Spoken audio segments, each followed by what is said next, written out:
సరే ఇప్పుడు గవర్నమెంట్ మారినప్పుడల్లా చంద్రబాబు గారు ప్రభుత్వం వచ్చినప్పుడల్లా రియల్ ఎస్టేట్ భూమి పెరిగిపోతుందని చెప్పి అమాంతంగా పెరిగిపోతుందనేది ఒక ప్రజెంట్ టాక్ అది. అవును. గతంలో 14, 19 కూడా అమరావతి రాజధాని అమరావతిలో ప్రకటించక ముందు ఫస్ట్ నూజివీడు అన్నారు. తర్వాత అవును. ఒంగోలు అన్నారు.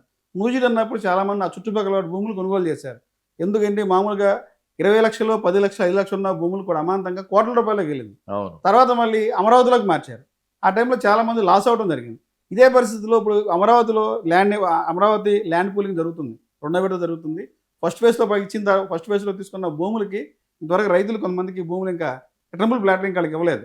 ఆ ఏరియాలో ఎలా ఉంది రేట్, భూముల రేట్లు ఎలా ఉన్నాయి? ఇప్పుడు రెండో విడత ల్యాండ్ పూలింగ్ అనౌన్స్ చేసినటువంటి ప్రాంతాలు ఎలా ఉంది?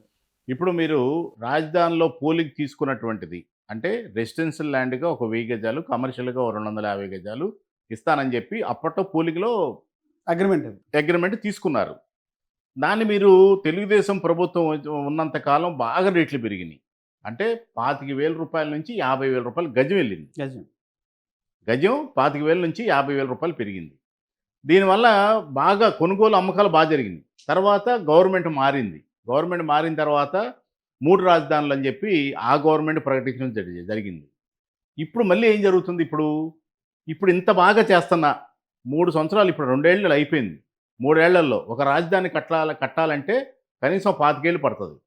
కానీ ప్రభుత్వం అటు సెంట్రల్ గవర్నమెంట్ గాని, ఇటు స్టేట్ గవర్నమెంట్ కోఆర్డినేషన్ చేసుకొని సెంట్రల్ గవర్నమెంట్ మంచి నిధులు ఇవ్వటం వల్ల ఇక్కడ రాజధాని శరవేగంగా జరుగుతుంది పనులు. అంటే ప్రజల్లో నమ్మకం కలిగించడానికి.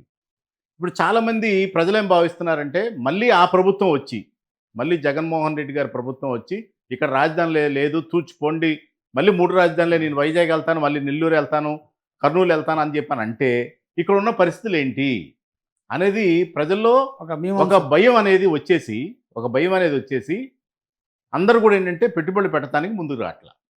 కానీ ఇవాళ మేము ఒకటే చెప్తున్నా, ఏ ప్రభుత్వం వచ్చినా సరే, నాకున్న రియల్ ఎస్టేట్ అనుభవం ప్రకారం ఏ ప్రభుత్వం వచ్చినా సరే, అటు వైసీపీ ప్రభుత్వం వచ్చినా, అటు లేకపోతే బీజేపీ ప్రభుత్వం వచ్చినా, అలాగే కూటమి ప్రభుత్వం వచ్చినా, ఎవరు వచ్చినా సరే జనాభా పెరుగుదల అనేది ఆపలేరు. ఎవరు కూడా జనాభా పెరుగుదల అనేది ఆపలేరు.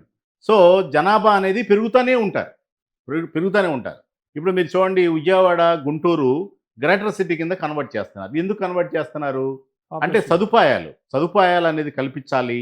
అంటే గ్రామీణ ప్రాంతాలకు కూడా వెళితే, ఈ విజయవాడ సిటీ చుట్టుపక్కల గ్రామీణ ప్రాంతాలకు కూడా వెళితే వాళ్ళకు కూడా మౌలిక సదుపాయాలు కల్పించడానికి అవకాశం ఉంటుంది. కృష్ణానది వాటర్ కానీ, ఎలక్ట్రిఫికేషన్ కానివ్వండి, అన్నీ కూడా అంటే రోడ్స్ కానీ, స్ట్రీట్ లైట్స్ కానివ్వండి, అండర్ గ్రౌండ్ డ్రైనేజ్ కానివ్వండి, అలాగే వాటర్కు సంబంధించింది కానీ అన్నీ అందించడానికి ఇవన్నీ కూడా ప్రణాళిక సిద్ధం చేశారు. సో గ్రేటర్ సిటీలో మీరు ఇప్పుడు విజయవాడ పరిసరాల్లో మీరు చూసుకోండి, బందర్ రోడ్డు 2,00,000 ఉంది. ఎప్పుడైనా ఊహించారా? గజం 2,00,000. అలాగే మీరు అంటే దగ్గరగా ఉండేటువంటిది అంటే ఈ వీడియో చూస్తున్నటువంటి వాళ్ళకి తెలుసుద్దో లేదో నాకైతే తెలియదు కానీ భవానీపురం హైదరాబాద్ రోడ్డు, అలాగే ఆగిరిపల్లి వెళ్ళే రోడ్లో ఉన్నటువంటి సింగనారు, నున్న ప్రాంతం కానివ్వండి, అలాగే మనం ఇయే చూసుకుందాం, గన్నవరం వైపు చూసుకున్నా సరే, ఎక్కడైనా సరే ఇవాళ 40,000 నుంచి 50,000 గజం టచ్ అయింది. గజం. ఇంకా వ్యాపారం లేదని ఎక్కడ అంటారు మీరు? ఇప్పుడు ఇక్కడ మాకు పక్కనే ఉంది కేదరాస్పేట అని చెప్పేసి ఉంది. గజం 80,000 అంట. గజం 80,000 కేదరాస్పేటలో. గవర్నమెంట్ చేంజ్ అయిన తర్వాత అంటే అమ్మకాలు కొనటాలు జరగట్లేదని మీరు అన్నారు కదా, మరి ఇంత రేట్ ఎందుకు వెళ్తుంది? అంటే ఎక్కువ మంది వస్తుంటేనే కదా రేట్ అనేది పెరుగుతూ ఉంటుంది. ఎవరు రాలేదనుకోండి, ఏమంటే ఇదిగో ఇంత తీసుకోండి అని అంటారా లేదా? సో ఎక్కువ మంది వస్తున్నారు కాబట్టి, కొనటానికి ఎక్కువ మంది వస్తున్నారు కాబట్టి ఇవాళ కేదరాస్పేట కానీ, భవానీపురం కానీ, సింగనగర్ కానివ్వండి, సింగనగర్ మొన్న వరదలు వచ్చి నిండిపోయింది. మరి అలాంటిది సింగనగర్లో విపరీతంగా కొంటున్నారు. ఈరోజు విజయవాడ కానీ, మన అమరావతి కానీ మీకు బోర్డు మీద వేసి ఏ రకంగా డెవలప్ అవుతుంది, ఎక్కడ వరకు డెవలప్ అవుతుంది అనేది మీకు చూపిస్తాను. మీకు రాబోయే కాలంలో గ్రోత్ ఏ రకంగా ఉంటుందంటే, ఇది మీరు విజయవాడ అనుకోండి, విజయవాడ ఇటు చూసుకుంటేనేమో బందర్ రోడ్డు,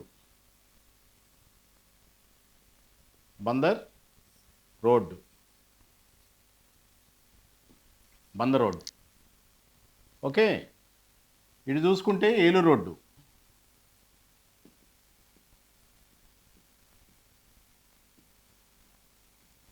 ఇది ఏలూరు రోడ్డు. ఇది ఇటు చూస్తే ఇది వారధి రోడ్డు. వారధి.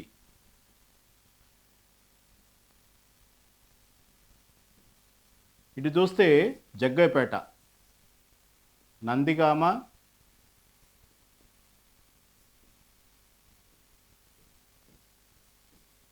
Jaggayyapeta. Okay. So Bandar road ఇక్కడికి పోర్టు, అంటే పోర్టు వరకు దాదాపుగా 75 కిలోమీటర్లు. ఇది 75 కిలోమీటర్లు. ఇక్కడ నుంచి ఇక్కడ వరకు చూసుకుంటే ఎకరం